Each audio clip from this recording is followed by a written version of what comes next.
everyone, welcome back to our channel. This video might be a little long, but try to stick with me because I have a lot of information that I want to share. I want to talk to you about taking your health into your own hands. And what I mean by that is just being more proactive about eating right, exercising, vitamins, boosting your immune system, because that's more important now than ever. There's a book I would like to share with you guys that I feel every household should have, especially from a preparedness aspect. But first, I just want to say that you are responsible to do your own research and always consult your doctor or healthcare provider. The deeper I go into my health and wellness journey, the more I want to get into using natural medicine. I'm not against the medical field. I go to the doctors yearly for my, physicals and my lab work, as should you, just to make sure that, you're tip top.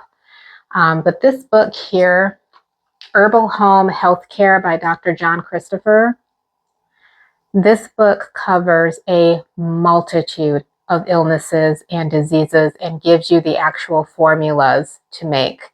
It covers diabetes, blood pressure, heart issues, cuts and abrasions, ear infections, eye infections, Lyme disease, rashes, lice, leukemia, measles, mumps, warts, styes, pregnancy, and so much more. This book is really, really informative. It also details a 3-day cleanse that you can do and the importance of a mucusless diet, which contains eating fruits, vegetables, grains, nuts, and seeds. Some people are able to jump into changing their diet like that, whereas others have to kind of ease into it gradually. So if you're like me and can't jump right into a diet like that, just start incorporating little by little.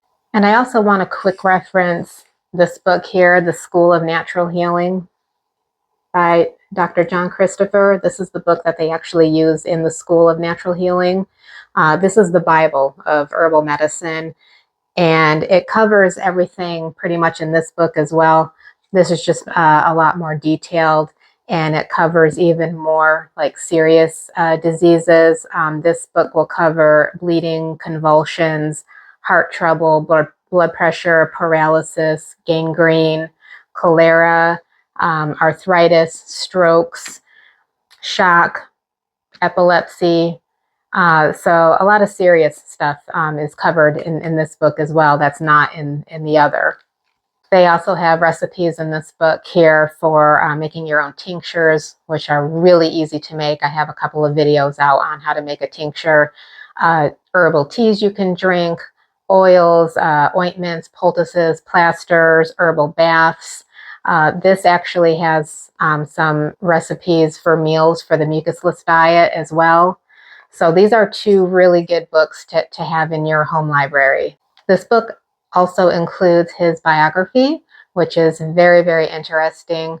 I'll just read a couple of the highlights out of it, just so you know a little bit more about Dr. Christopher. He was born November 25th, 1909, and he passed away February 6th, 1983 from a head injury. He slipped on some ice outside of his house and died from that injury. When he was born, he was actually brought to the Salt Lake City, Utah orphanage, and he was adopted from there. But he was born with advanced rheumatoid arthritis, which he just endured a lot of excruciating pain as a child and had to walk with a cane and sometimes, have to use a wheelchair. And doctors in that time would tell his adoptive parents that there's no way he's going to live to be 30. As a child, he showed interest in being a doctor who wanted to heal people with natural remedies. And in 1945, he was drafted into the military, which I won't get into that whole segment, but that was a really interesting part of his story, and it details how he was allowed to experiment with herbs. Down the road, he obtained a degree in naturopathy, and in 1953, that's when he founded the School of Natural Healing. Dr. Christopher created more than 50 herbal formulas that are still used worldwide today. He was also a Mormon, and in this book, and actually both books, he does incorporate a little bit of scripture throughout the books. So let's talk a little bit about today's food and what we eat. What we eat today is so heavily processed and genetically modified and bioengineered. A lot of the foods that we eat are mucus forming foods, which is a source of why we get polyps and tumors and cysts, pain, allergies, and disease. So it's important to eliminate as much mucus as we can from our bodies. And I actually want to read a little bit more from this book here about that. So it says, the advertising media have now convinced the majority of people here on Earth that highly refined foods, man-made pharmaceutical drugs, chemotherapy, x-ray surgery, and relieving the effect instead of clearing the cause of disease is the only way to go. The procedure of natural healing has been used with success since the beginning of time. Holistic foods are wholesome, not processed, and are of a mucusless nature. The word mucus is a confusing term. As people, we know we have mucous membrane and we require mucus for our body to work properly. However, the mucus many of us have in our bodies is a type that is of a dead, low vibrating substance that cannot be eliminated with ease. This accumulates layer upon layer, like one layer of wallpaper glued on top of another. The dead inorganic mucus is glue or paste stemming from the materials we take into our bodies under the false terminology of food. Mucus is the cause of over 90% of all diseases. We must choose foods that are free of the harmful mucus and see that the substance we take into our bodies have life in it, not death. So the mucusless diet it's not an easy diet to stick to. I'm still going to eat meat and dairy because, this diet, they kind of want you to eliminate meat and no eggs and bread and milk and basically all the stuff that we like. But if we can eliminate a lot of the junk food, and instead of reaching for a bag of potato chips, we, get some mixed nuts and berries, that's going to improve our overall health tremendously for our bodies. But the problem is we tend to lack discipline. We want instant results. People would rather pop a pill and continue to eat what they want and not exercise in hopes that the pill will just kind of take care of the issue, instead of just actually being proactive and getting to the root cause and eliminating it from there. The United States has the highest rate of disease and chronic issues in the world. Not surprising. And that's because of many reasons. All the overprocessed food, we overindulge, we don't exercise. If you've ever looked at the food standards in Europe, they are very, very strict in what goes into their food. Many of the additives and preservatives that we have in our foods are completely banned in Europe. For example, BHT, which is butylated hydrotoluene. Not sure if I said that right. It's a lab-made chemical that is added to our foods as a preservative, and you will not find that in Europe. BHT is known to cause enlarged livers, inflammation in and around the lungs, renal dysfunction, thyroid problems, blood clotting issues. It's also been linked to tumors. And it's in foods like our gum, snacks, cereals, and processed foods, cake mixes. It's in all our foods, and that's just one example. But the US allows it because there's a lot of money to be made in sickness and disease.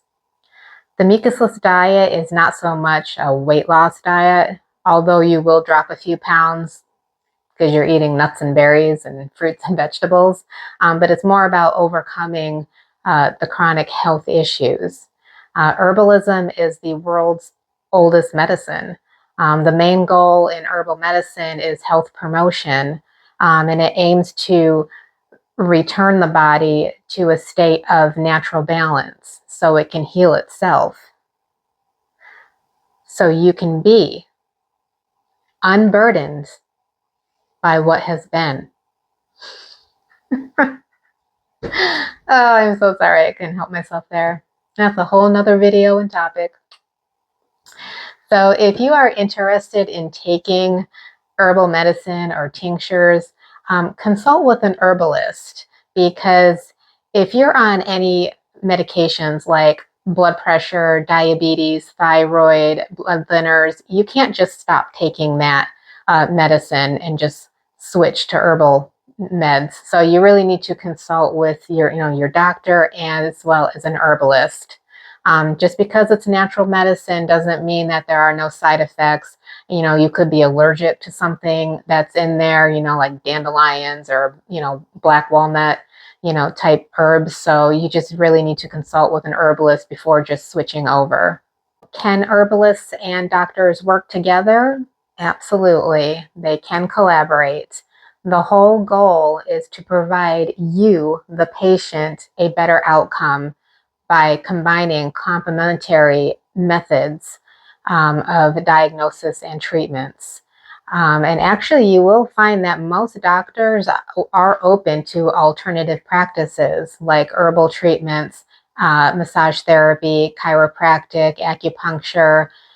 They'd rather actually use that as the first line approach before moving on to prescription medications and surgery. Another really good reason to have herbal medicine on hand is because of what we have seen these last few years. Medication shortages.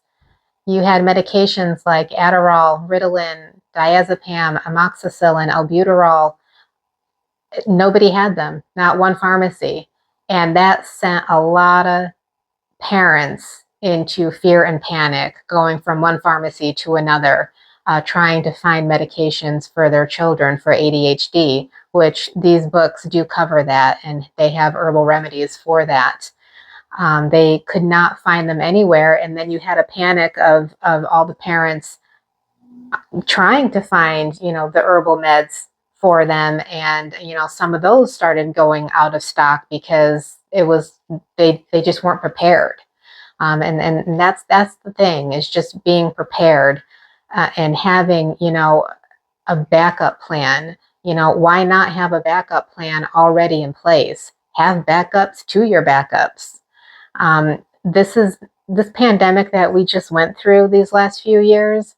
This is not going to be the last pandemic that we ever see. The Bible talks about famines and plagues, and it's not meant to scare you, it's meant to prepare you so you can have what you need now while it's still available, instead of being out in the chaos when everybody is trying to find their medicines and their toilet paper and food.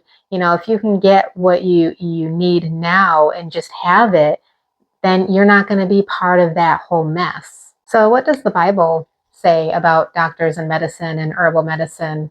I know that there are some Christians and people of other faiths that believe that using herbs are of the devil and part of witchcraft. And there's some truth to that. But if you look into what the Bible says, especially like in Matthew 9, verse 12 from the New Living Translation, Jesus says, healthy people don't need a doctor, sick people do. The Apostle Luke was a physician. He was known as the beloved physician. He cared for many patients while they were sick. He was also the personal physician to the Apostle Paul, which if you've ever read the story of Paul and followed his life, you would understand why he needed a doctor right by his side.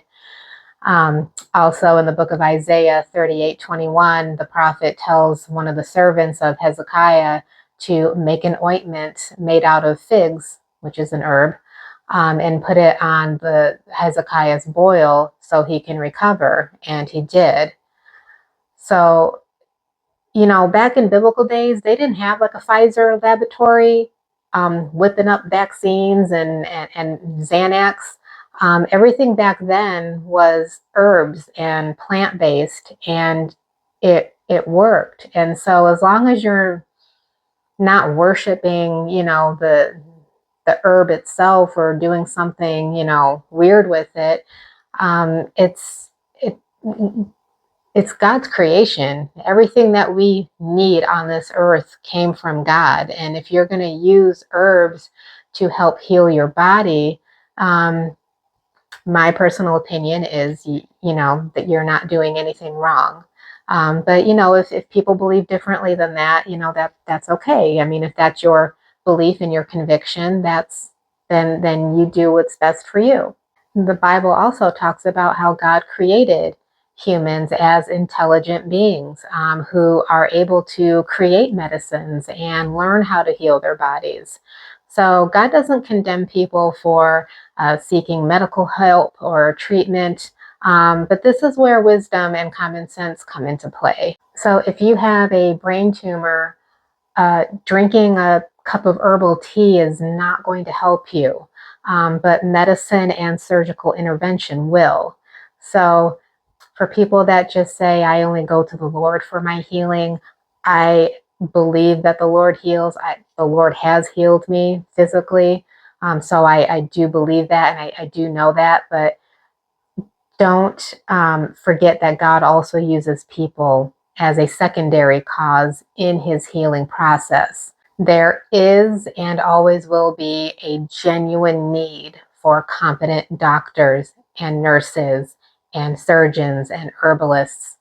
God can heal the mind and body in many ways through counsel and surgery and environmental changes and medicine, whether it's herbal or prescription.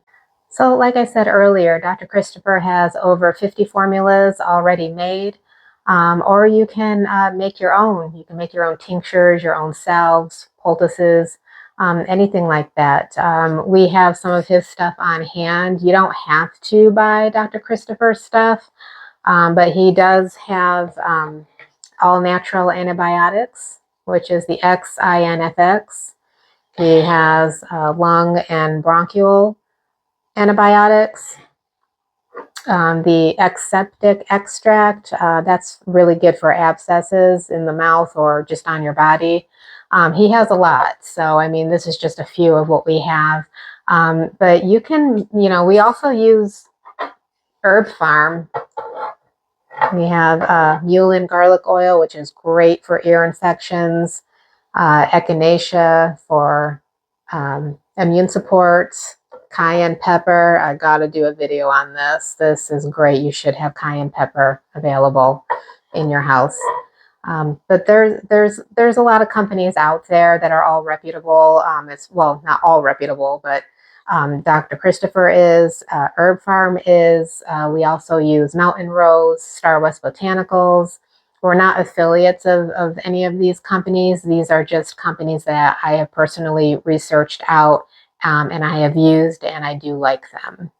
So just do your own research and do what you're comfortable with, whether you want to buy some or if you just want to get into making your own. So I know this video was long. Thank you for sticking with me. I'm going to drop the links in the description section below for these two books. So be sure to like, share, subscribe, comment, and thank you for watching.